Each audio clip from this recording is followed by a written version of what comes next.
You are still rightly tuned with the Blue Heart Podcast, and I am your host, Sisakelo Nzima. Today we have a guest, Mr. Clement Dlamini. Welcome back. Now, what are some of the conversations that you will have in a counseling room for premarital counseling? Because I think the one question that we actually discussed the last time is that can it happen for me to go for a premarital counseling and then decide not to engage in the marriage institution, to say no, based on what I've heard and based on what have been shared with me, I think I'm not ready for this process. And I've got evidence for that. I have evidence for that. There was a couple that I was working with. They actually had to take a break. Okay. After the counseling. Because the conversation in that counseling session was massively engaging, and I was touching and opening closets that they'd closed. Sure.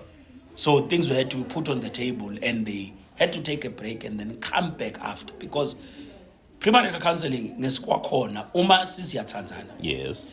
We don't tanza each other because we've got a beautiful past or a present. Yeah.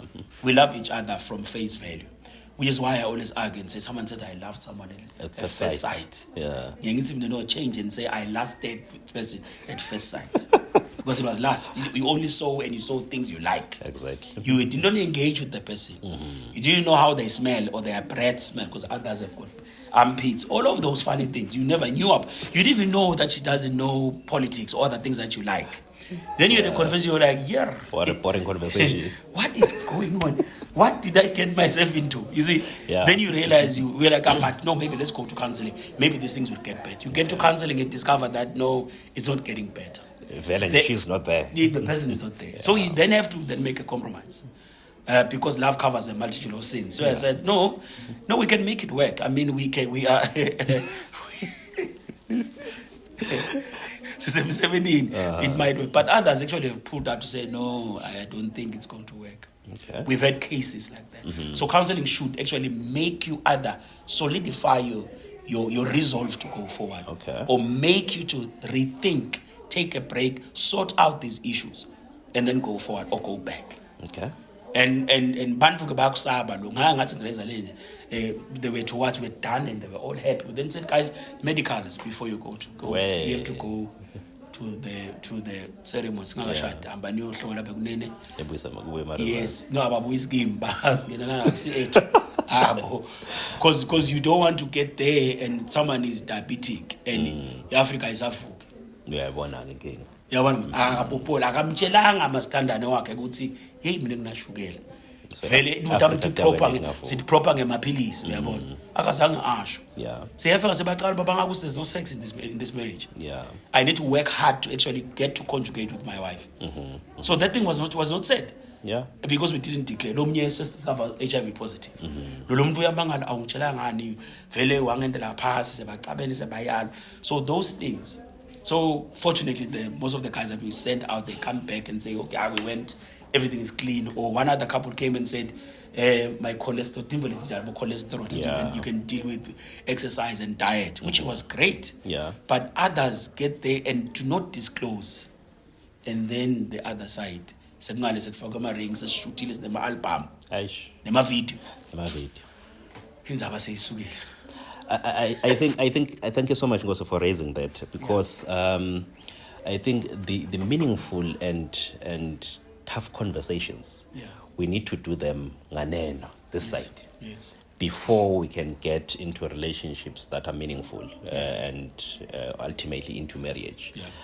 Because I think lelesibese siyakuva lokube sizathu sekwehlukana kwethu yinto longakhanza usingabe siyikhulumisile prior to that. So I think it's very important.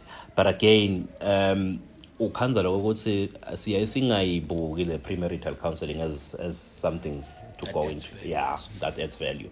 Because now our life sesiyiglamorize kakhulu, say social media, Instagram, Twitter or X. So that is where now we want our lives to be, without necessarily having these conversations. So I think sitting here, a boy child is watching us, and the girl child as well. They're asking themselves to say, with the influence of social media and with the influence of all the glamorization that is happening around relationships and also breaking up, what then can you say still stands and still works today? Because me and you, there's a generational gap, and of course me and the generation that is there's another generational gap. So how do we then try and cover those gaps and still instill values that are meaningful to our children? Yeah, I like the question, and it always brings emotions, I guess, this element of our children being exposed to, I call it over information. There's too much information. Too much. And there's too much information to an extent that if they do not know which voices to listen to or which things to watch, it becomes very difficult. True. So a young person who is saying, is there marriage, true marriage? Yeah. The answer is there is. So it's yes. Yes. Is there true love? Definitely there is true love. Mm-hmm. But what young people should understand is that when you eventually get to wanting to officially tie yourself to another human being, because it's tying yourself to another human being. You're yoked together. You're yoked together. At least in a Christian organization, we are yoked together. Now, forever is very long. Yeah. Very, very long. Maybe I can see eternal, but in forever. Yeah. So it's very long. So someone must understand that if I make a decision concerning marriage, yes, it should be a permanent move. Mm-hmm. But if you make the wrong decision and you find yourself in a situation where you eventually marry or get conjugated with someone who is not right, there is always room to come out. Not saying goes. Yes, because our kids will when we say permanency, they will get hooked to a boy who's abusive and beats them up and press them against the wall, and they will think they should stay in that thing. Okay. So I'm saying we will make mistakes and get hooked up to people who are not right for us. Mm-hmm. I know others say fight for your marriage, but if from the beginning the yoking was unequal, so you can't fight. No. Yeah. What are you fighting? Mm-hmm. If you keep fighting, I'm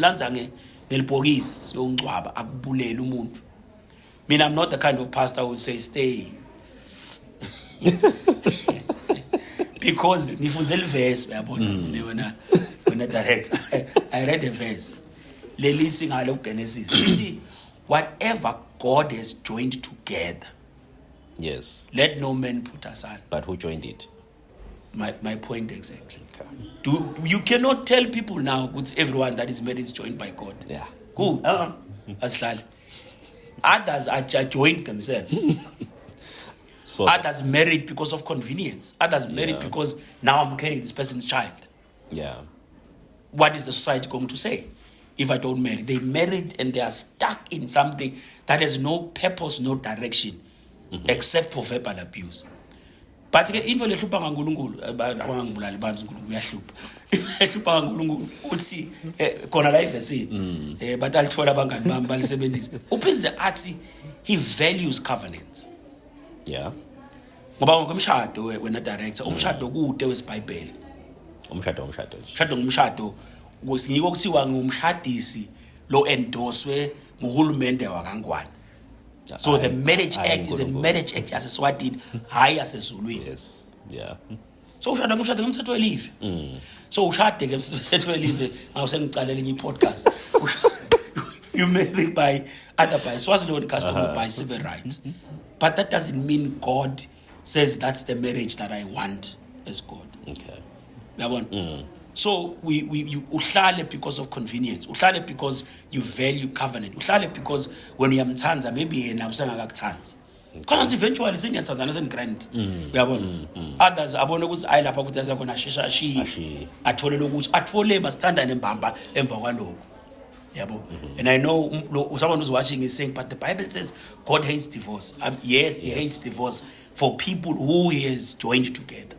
Yeah, that's That's the point where I wanted to go to say then what then do we say, because we know that God has divorce.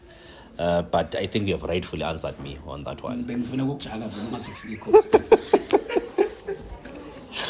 But again, because I think the societal discrimination that is attached to that, to separation and divorce. How then do we deal with that? Because someone who is watching us now is saying, this thing is not working for me. Yeah.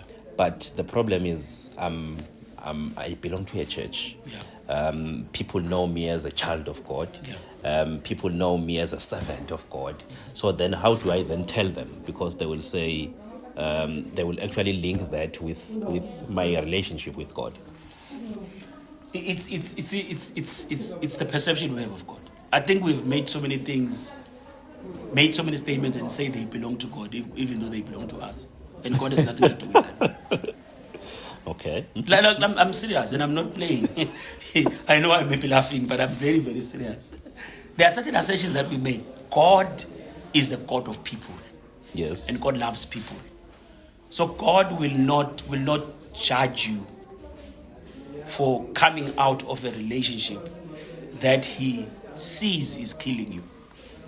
Because the Bible is, I've come to give you life, and life in what? Life in abundance. Right? So life, and if I'm being consistently pressed against the wall, and I'm being beaten and I'm sexually assaulted, is this really the grace of God for me to go through that?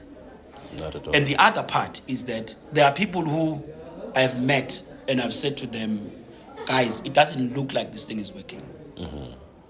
But we are willing to fight for it. Okay. Because maybe the other party feels like there's still room for us to heal. And if they collaboratively then say, we want to work, we want to go to therapy, we want to see someone to talk to us. Yeah. I mean, I understand that. Okay. You want to work on it because, but I don't want someone who's going to say, I'm doing it for my children. No. Because the bantu abakhipha ngelibhokisi ufila bakubulele, whichever could be the male or the female. So at the end of the day, our approach to fake magama nguNkulunkulu emlonyeni sisasho uNkulunkulu. Yeah. Nekuthi uNkulunkulu engasasithandza because sidivorcile. This is a personal relationship between man and God, or a woman and God. If God says unelwandle lokukhohlwa, you can imagine the Can ocean. you imagine? That's Yeah. So there are certain things God will forgive us from our mistakes.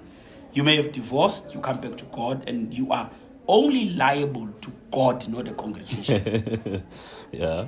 So this liability, you cannot liable to a church. You are liable to God, Himself, who is the one that saves you. Yeah. So going back to God, God will restore you. Yeah. God will actually make you find the right person. Others will stop getting married anyways and say, I'm going to be celibate. I'm not going to get married because I can't afford this to happen to me. But at the end of the day, let us not take a makama. And I know a lot of people are going to be angry at this, but sometimes we read scriptures to suit protecting our empires. Yeah. Without protecting the individual. Of course. God is the God of people. Yeah. I think it takes us back to the safe spaces we're talking about. Yes. That how far do we go in terms of creating safe spaces? I think what we're saying now is that if all of us can actually embrace that and view and see people the way God sees them, then part of this problem will be solved. So we started a program at church about for single mothers. And people were saying, you are doing, but single mothers. My couples. Yeah. Because it doesn't mean that because you're not married, God doesn't like you. True. We need to help you with parenting and make you, and you never know, you might find someone to marry you. You know, so the castigation also happens. They're at sea. They're not sure where they're going this way. No one's taking care of them. No one cares about them. Yeah, I'm reminded of a story that was shared by one lady who is now widowed. She was actually saying, if there's one place that I cannot go to again, sure, it's the church. And the reason why she was saying that is because the church was not there when she was going through that. Yeah. So no one actually held her hand and tried to make her understand what she was going through. the widowhood. The widow, yes, to being widowed. So I think it's what we're talking about is very important to say. In the small pockets where we are, let's ensure that we provide interventions that are tailor-made for the people that we're actually servicing, especially with us as churches. So we like the churches, but when we pray, but we're not taking care of the orphans.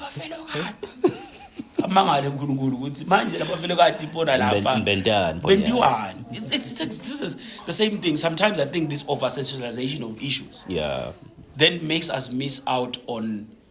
God says, I'm closest to those who are vulnerable, those who are of a contrite heart. We do not want them because they do not portray an image of the body of our congregation, not even the church, our congregation. I want us to move towards the close now. I know this conversation we can have it all day long until tomorrow. But I want us to move closer to closing now. And I want us to go into your personal space as a married man and a father. I know that the relationship that you have with your wife and your children, it's one that you always talk about, and it's one that you always value. But I think being with other men, I've had this conversation to say how important it is for you as a husband to support your partner. And seeing your partner climbing in terms of her profession, but still remaining true to yourself as the man and the head of the family. Because what tends to happen now, we're afraid to actually empower them because we're saying they will become disrespectful. But then how important it is for you to continuously support her and to empower her, but still continuing to have your throne. Exactly. Mind you, this one requires another 2-hour podcast. This one is a very tricky one. I recently had, I'm sure you saw the post. The post, I had a session where I was asked by a particular church to talk about, and the title was "How to Deal with a Powerful Marriage Powerful Woman in a Marriage Setup." See, already I laughed, and I know they may be watching this or hearing it. I asked the organizer, but why are you using the word deal? You know, when you talk about the word deal is about transaction. Or it's about... Or something in return. or about consequences. So I said, if we were to... Because I'm a child of social sciences. So if we were to understand what power is... and define what power looks like. I always borrow from the cultural setup in Eswatini. You know, you having been in Shiselweni, and you know that Shiselweni is closer to South African border. People are always traveling to work in Johannesburg, and they come back. And in the past, the power in the family was centered on the woman, not on the man. The man was only a facilitator of the economy in terms of ching or money, which he brought when he came home. And the key word is when. Because some would happen that they will come in December. Once a year. Exactly. And find that even where they are in Johannesburg, they've got another family they are running. Not all of them. So the woman is the manager of the household, which already gives her power. Even before she does anything, even before she gets promoted to being a CEO. But by virtue of them being in the family setup, babengakafika nje khaya fika khombe ingoma athi asihlabe nayo ngakhisimusi abese ngayikhomba athi maka hayi babelena ngeke sihlabelena yemithi lona asimane sihlabe nayiya. That's power.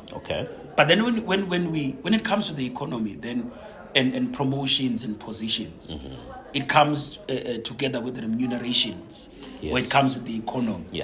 Then men are saying women are powerful because they now have money, and they are saying maybe they are going to then change their demeanor or their posture towards them because they've got money. It is something that happens in other settings, But the way that we've structured our family. You said you wanted my personal space. Of course. The way we've centered and cultured our family is that we ensure that we are partners within our family setting. We do not thrive on role disposition. Okay. But we thrive on being partners in running the household in the house. So if someone gets 100,000, yes, the family celebrates because it means then the economy of the family is going to increase. Yeah. That's the culture we established. And deliberately so, because we come from a similar type of family. Okay. My wife's father died earlier, and she was raised by her mother, or she was raised by multiple mothers and aunties. Okay. See, so her economy was centered around mom. So when we got together, we wanted to change the spectrum of the culture. Okay. So which is why then it makes it easier for me to accept that she is a big corporate. Yeah. And I'm only working, where I'm working. Where I'm working, right? But then we then said to ourselves, let's ensure that in our family we don't do this 50-50 contribution. Okay. We do 100%. And then people, every time I say, they say, what does it mean? Gotcha. Because if Jemina would bring my 50% and she brings a 50. Exactly. It would be unfair. She would be like saying, this guy, 50%. Look at how much my 50% is. Exactly. Yeah. So then we decided deliberately you are responsible for the upkeep of the house, electricity, water, everything that has to do with the house, the assets in the house. Okay. That's your responsibility. And the fact that we are eating must be your responsibility. Any other things, I will take care. The money, it's our money. Yes. So if I also do a bit of this and that. Yes. That money is our family money. Yeah. For our kids, we decided let's when the firstborn was 2010, and then when she started preschool, we paid collaborative. Now the money yeah. Then we had the second one, and he started school. My wife said no. I will take the older one, take the younger one. Okay. You are responsible for his school fees and anything that has to do with school. Yeah. Quack. I am responsible for this one. You see what she was doing? You see what she was 100% work. Exactly. She was doing exactly 100%. She was like, no, seeing the situation in your context in terms of resources, you may not be able to probably pay. I'll make an example. It's Funzani for the fees. But you can pay for this younger one. He's in a smaller grade. Exactly. Then we agree. But sometimes I have extra and I also throw into the older one because I've got money. I don't ask for permission to go and pay. I just pay. Send the proof. Please relax. We use the money for something else. Exactly. And I should do the same thing when she sees they keep sending the invoice and I'm ignoring it because they call both of us. Yeah. School. And she keeps quiet and she pays and sends. I kept on seeing this voice, you were ignoring, I've already paid, settled it, don't worry, you can pay for something else. So those conversations then make us to understand that every resource that we have is our resource. Belongs to the family. Yes. Yeah. When it comes to holiday, traveling, we travel. I am Mr. Holiday. My friend, the why I work, I even lose hair. It's because in December, the guys are coming. They will be saying that. We want to go somewhere else. And I have to sit down and say, guys, no, we don't have enough money for that. But I think I can do that one for you guys. They're saying, we know you always choose the greatest of places. I choose according to my budget. Yeah. But it doesn't mean when we're on holiday, my wife will just sit and say, hey, Babe, we're Mr. Holiday. Yeah, when we get there, she will say, hey, we need to get some food. Or how much is the ticket? Can I throw in? I'm like, no, I've covered the ticket. Maybe you can contribute in the accommodation. It's a discussion that we have. Yeah. It helped our situation because if we were to deal with me bringing 50, she would be going around and saying, I'm being dealt a road deal. Yeah, true. So infrastructure, painting the house. Yeah. She will ask, hey, we need another what. I have to ensure that I fix it. The other house is what. I have to go and look at it. And when she will ask me, what's the bill?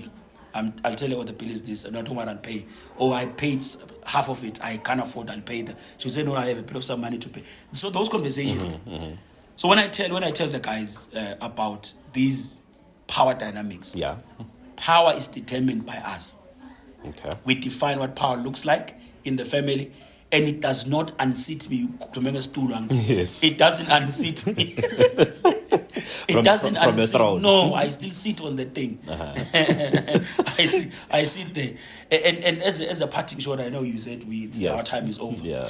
As a parting shot, Bantu abaningi, they read Ephesians chapter 5, and they say the husband is the head of the household. Yeah. Alisho njalo le verse.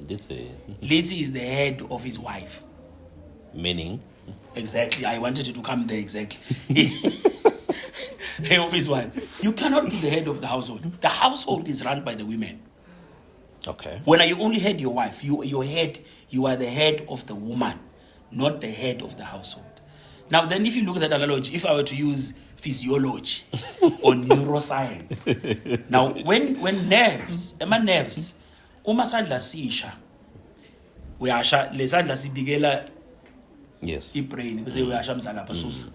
Sibuye siyotshela sala kusuka nawe. Bese siyasuka. Siyasuka. Already ushile. Yeah.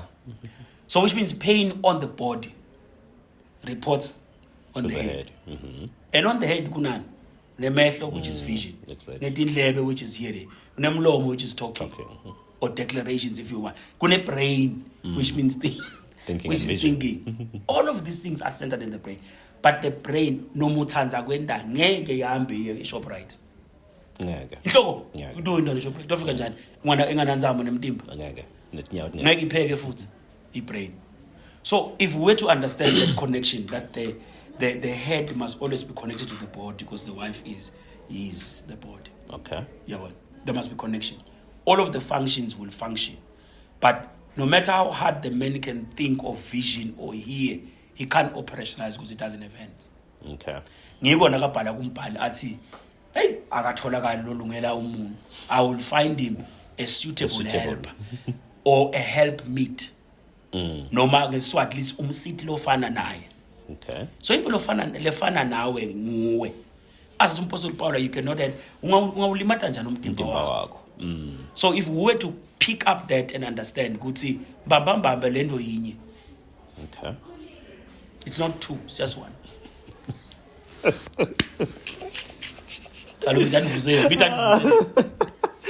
Before but I think I'm liking what you're saying,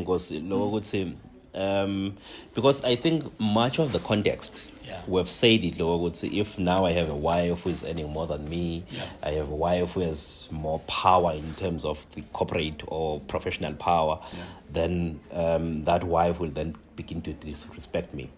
But I think today we have actually clarified that, and not in theory, but being practical in that and applying the necessary. And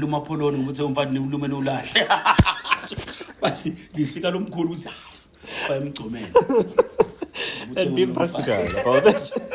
So I think I'm actually liking that, and I think to our listeners and our viewers, they're actually picking that, and we're bringing another shift and another perspective to what men always complain about. So I think, Ngosi, I just want you to thank you for opening your doors and your windows and allowing us to come in and actually have these conversations, as always, and have these conversations. I think you're really, as your parting shots now, while we're summing up and based on all that we've discussed, what can you say to everyone that is watching us, particularly based on nurturing healthy relationships and also establishing relationships that are long-lasting, to ensure that we're curbing these social ills that we're faced with? Yes, let me speak briefly, because I can start another session. Yes, I think what I believe when a director is that if we were to always remember that families are such a strong force, true, that can determine the pathways of people in life generally. Okay. And if they do that, they will affect. Family is made of individuals, and individuals form a family, and a family is a subset of a community. So if you fix the family, you are indirectly fixing the community. Yeah. And you are fixing the country. So we run away from dealing with these impediments in our families, or training or teaching. As social work, we use a word that says self-determination, the right to self-determination. Okay. But we things were done to us or for us, which were not even abusive. But we thought then when they were being done, they were meant to kill us. Yeah. But in the future, we grew up and realized, the very same things that were being done are being done by our children now. And we want to kill them. Our children. So the issue is that I think for me, I want the viewers or the listeners to understand that family is a partnership. Yes. That involves elements that include children, the wife, and all other people that are associated with the family. If we were to understand that a family, in as much as it is many parts, but it is a single unit. Yes. And anything that happens to the family, to one in the family, affects the rest. Njengoba ngishito ukuthi uma kulimala umuntu noma ihlobo engathini ive ngathi angingenelani, but tabe reported. Itawiva nale pain futhi. Because pain also subsists in the minds of people. It is the emotion that you feel when you go through pain. It's not necessarily the actual pain. Exactly. It's what you go through as you get burnt, as you are stuck, as you feel like you are being undermined. So we need to remember, let us be partners in ensuring that our families work, so that the community will work, so that the country will actually be fixed. Fixing the country means fixing your family. And fixing yourself. Or fixing yourself. As an individual. Yes. Thank you so much. Our dear viewers, thank you so much for being part of this podcast. And remember to like, subscribe, and comment, and to be part of these exciting conversations. I am your host, Sisekelo Nzima. Until we meet again, it is the Blue Heart Podcast brought to you by Natic. And let us remember that there is no space for any kind of violence. And I think based from the conversations that we have had today, let's continue to be people that are healed. Let's continue to be people that engage and communicate to make this world a better place for all. Until we meet again, it is lovely being with you. See you in the next episode. Thank you. But then you know what? I understand you guys, you've got dreams, you've got aspirations, right? And it's something that you are looking up to, right? And it's not going to be a walk in the park. I've seen the and you know, when you want to work successful outside there, business people have got money, grand. People have got big cars. I was talking about businessmen or business people or business whatever, right? You need to look for that, right? So at this point of time, you guys need to scale. You're doing for 5, doing for months. What keeps you motivated? What keeps you motivated? This is a period, right? This is a bridge. I understand sometimes July,